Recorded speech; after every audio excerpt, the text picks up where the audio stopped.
Hey everyone, dealing with the professional mode unavailable issue on Facebook? Don't worry, today I'll show you through a simple fix to get your professional mode back up and running smoothly. Stay tuned. Let's get started. Open mobile setting. Now follow steps, don't skip video.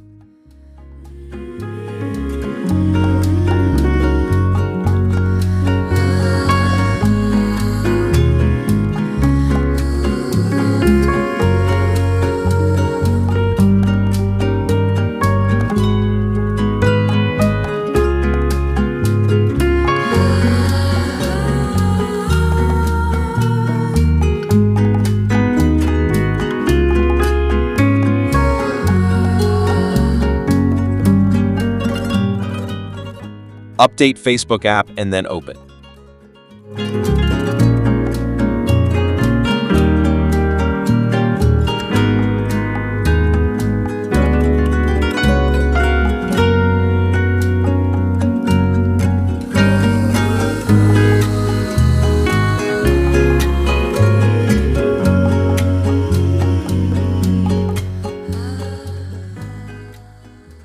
This way, you can fix Facebook professional mode unavailable.